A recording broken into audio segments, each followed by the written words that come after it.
जय माता दी मित्रों। एक समय की बात है, संत अपने शिष्यों को उपदेश दे रहे थे। तभी उनके किसी शिष्य ने उनसे यह 3 सवाल किए। पहला, कौन किसके भाग्य का खाता है? दूसरा, संसार का सबसे बड़ा बलवान कौन है? तीसरा, जो अपनी बात से मुकर जाता है उसका अंत में क्या परिणाम होता है? संत कहते हैं, तुम्हारी यह तीनों ही प्रश्न बहुत ही महत्वपूर्ण हैं, क्योंकि इन तीनों प्रश्नों के उत्तर हर मनुष्य को जानना जरूरी होता है। इसलिए मैं तुम्हें यह कथा सुनाता हूँ। कथा हमारी जीवन की व्यथा को मिटाती है, अर्थात परेशानियों मुश्किलों को खत्म करती है, हमारे जीवन में मार्ग को स्पष्ट करती है। कथा हमारे पूर्वजों, संतों, भगवान का अनुभव है। कथा के माध्यम से ही हमें अनुभव प्राप्त होते हैं। अगर हमारे जीवन में ऐसी परेशानी या मुसीबत आती है, उसे हम इस प्रकार से हल कर सकते हैं, इसलिए कथा को सुना जाता है। साथ ही कथा को अपने जीवन में आत्मसात करके, अर्थात जीवन में वो गुणों को लाकर हम कथा का फल प्राप्त कर सकते हैं। कथाओं से हमें अनुभव, ज्ञान और शिक्षा प्राप्त होती है। इसलिए गुरुजन, साधु संत कथा के माध्यम से समझाते हैं, जिससे हमें जल्दी और आसानी से समझ आ जाता है। इसलिए मैं तुम्हें यह कथा सुनाता हूँ। वह कथा से तुमको तुम्हारे तीनों प्रश्नों के जवाब मिल जाएंगे। एक जंगल में एक विशाल बरगद का पेड़ था। उस पेड़ पर एक बाज पक्षी रहता था। उस बरगद से थोड़ी ही दूर पर एक बिल था। उस बिल में एक सर्प रहता। एक दिन जैसे ही सर्प बिल से बाहर निकलने लगा, तो उस सर्प को वह बाज पक्षी देख रहा था। जब सर्प बिल से बाहर निकलने लगा, उसी समय बाज सर्प पर झपटा, परंतु सर्प अपने बिल से अधिक बाहर नहीं निकला, इसलिए वह वापस बिल में चला गया। थोड़ी देर के बाद सर्प ने अपना मुंह बिल से बाहर निकाला और देखने लगा कि बाज पक्षी यहीं पर है या कहीं पर चला गया है। फिर वह बाज पक्षी दोबारा उस सर्प पर झपटा, परंतु वह फिर से वापस अपने बिल के अंदर ही छुप गया। सर्प अपने बिल से बाहर निकलने का प्रयास करता तो वह बाज उस पर हमला करता, उसे उठाकर ले जाने की कोशिश करता। बाज मन में सोच रहा था कि जब भी तू बाहर निकलेगा तो मैं तुझे अपना भोजन बना लूंगा, और सर्प उस बाज के डर से बिल में ही छुपा रहता।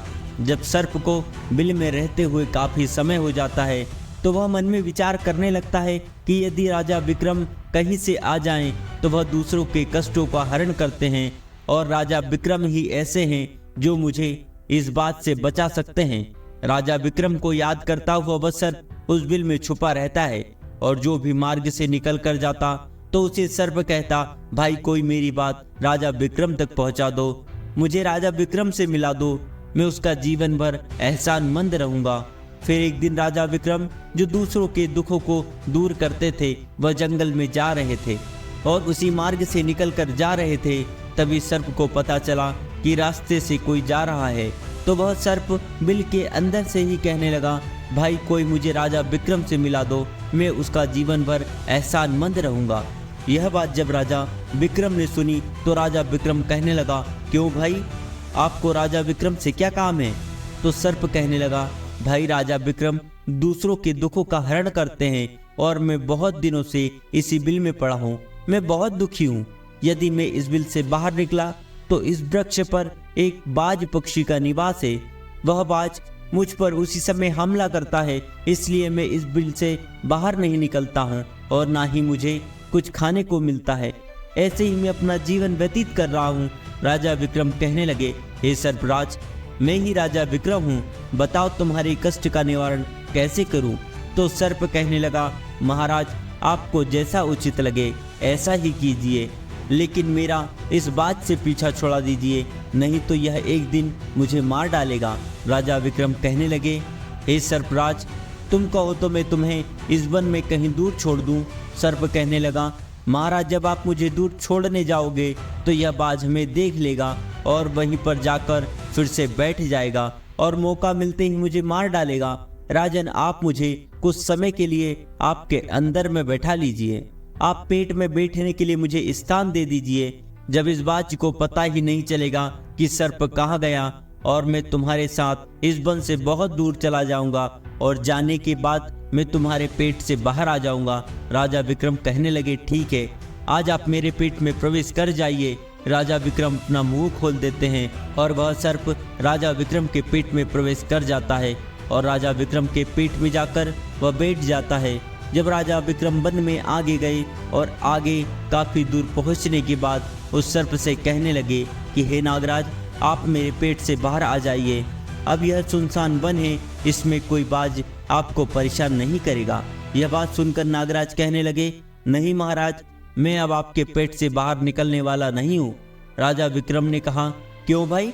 आपने तो मुझसे वादा किया था कि आप मुझे आगे सुनसान वन में छोड़ देना तो मैं आपके पेट से बाहर निकल जाऊंगा। अब क्या हुआ? सुनसान वन आ गया, अब आप बाहर निकलिए। सांप कहने लगा, देखो महाराज, जैसा रहने का आनंद आपके पेट में है वैसा उस बिल में नहीं मिलता। अब मैं तुम्हारे पेट से कभी बाहर नहीं निकलूं।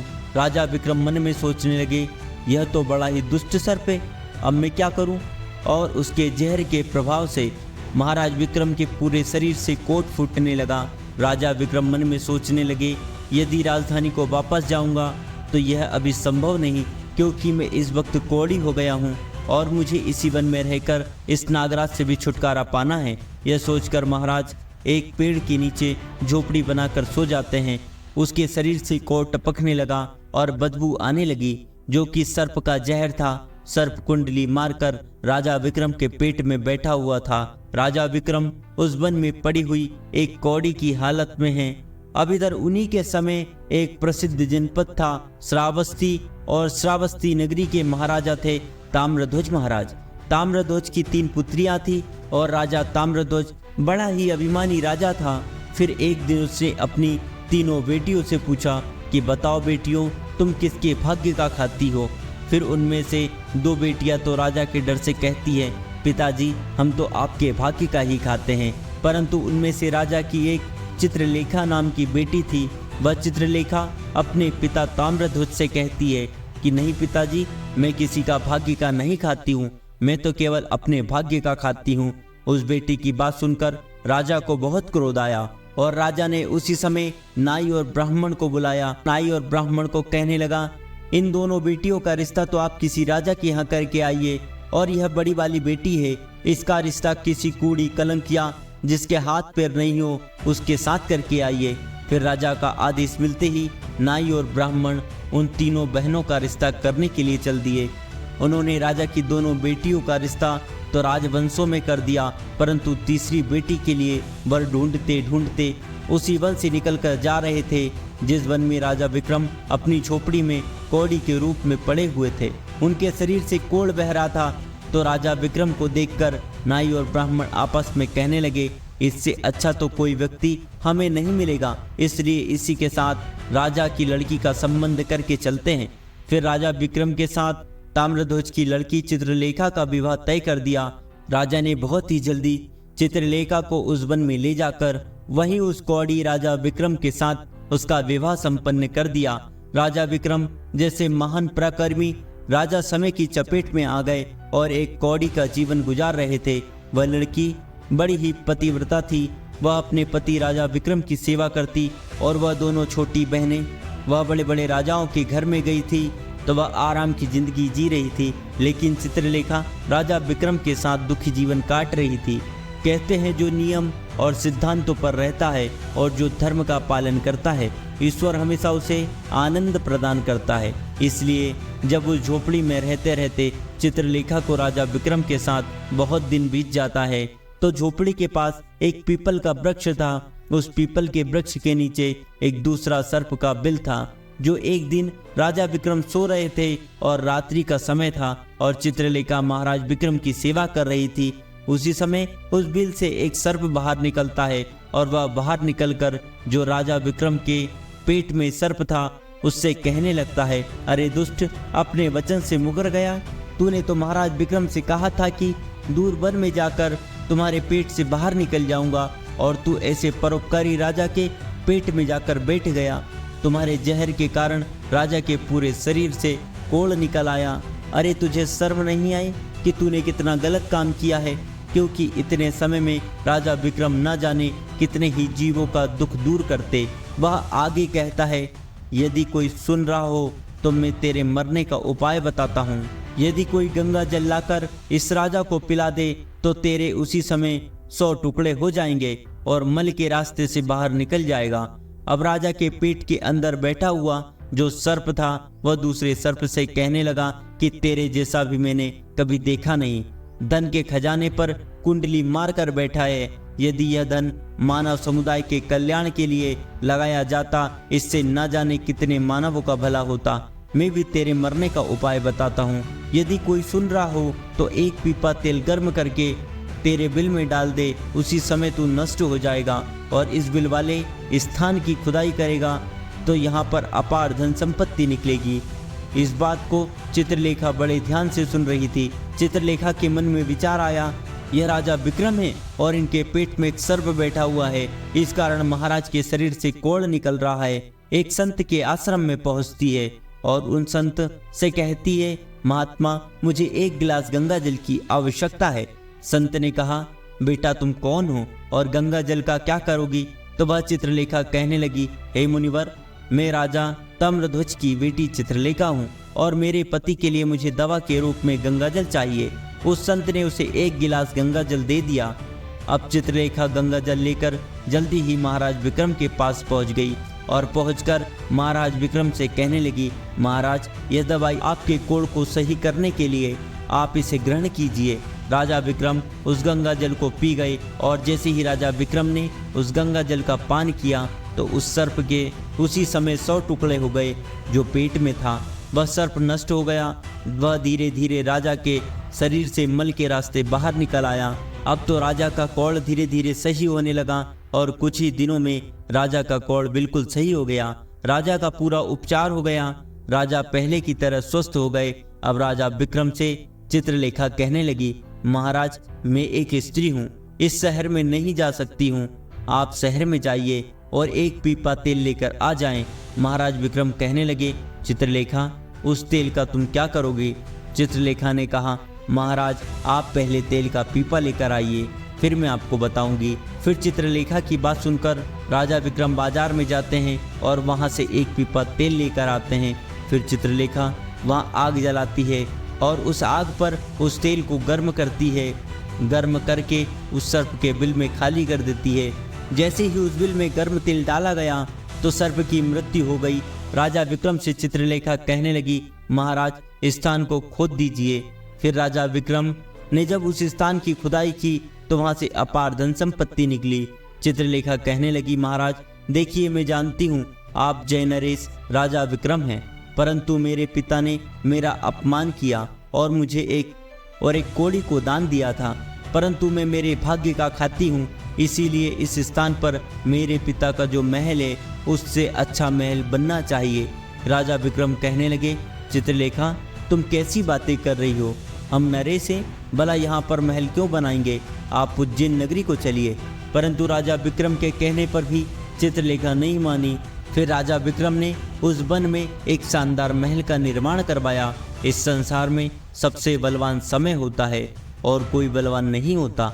जिसका समय सबसे अच्छा होता है वह आगे बढ़ता रहता है, जिसका समय विपरीत होता है वह पतन की ओर अग्रसर हो जाता है। राजा ताम्रध्वज पर एक दूसरे राजा ने आक्रमण कर दिया और उस आक्रमण में ताम्रध्वज पराजित हो जाता है और राजा अपने परिवार हित प्राण बचाने के लिए उसी वन में पहुंच जाता है। जब वन में राजा भूखा प्यासा भटक रहा था, फटे हुए वस्त्र और भूख से पीड़ित राजा का गला सूखा जा रहा था, तो राजा घूमते घूमते उस चित्रलेखा और राजा विक्रम के महल के नजदीक से गुजरता है। तो चित्रलेखा अपने पिताजी को पहचान जाती है।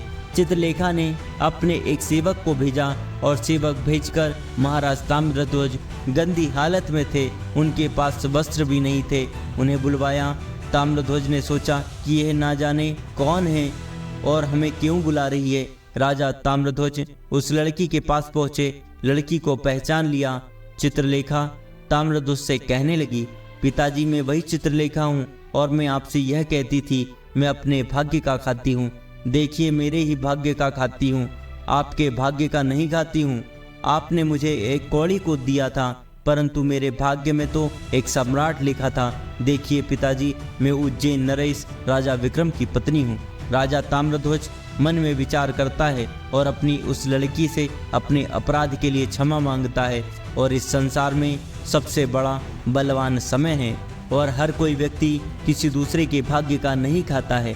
हर कोई यह सोचता है यह मेरे भाग्य का खा रहा है। नहीं, कोई किसी के भाग्य का नहीं खाता। जो कोई खाता है वह अपने भाग्य का ही खाता है। हर दाने दाने पर खाने वाले का नाम होता है। आप यह ना सोचें कि हम किसी को खिला रहे हैं। आप किसी को खिलाने वाले कौन होते हैं? इस संसार को खिलाने वाला तो एक ही है, वह है भगवान शिव शंकर। जो अपनी बात से मुकर जाता है उसका अंत वही होता है। जो राजा विक्रम के पेट में बैठे हुए सर्प का हुआ, अंततः वह विनाश को प्राप्त होता है। हमेशा सत्य की ही विजय होती है और अधर्मी, अत्याचारी और पापियों का अंत होता है। इस तरीके से राजा विक्रम और उनकी पत्नी चित्रलेखा ने राजा ताम्रध्वज का बड़ा स्वागत किया। वह राजा विक्रम महाराज ताम्रध्वज को अपने साथ उज्जैन ले आए और राजा विक्रम ने अपनी सेना राजा ताम्रध्वज के साथ भेजी।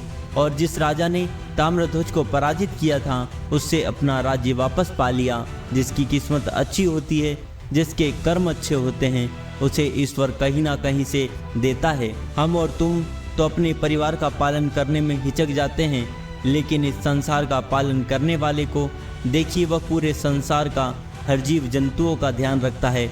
और हमारे चैनल शुभ आध्यात्म दर्शन को सब्सक्राइब करें और अपने दोस्तों के साथ शेयर करें। धन्यवाद।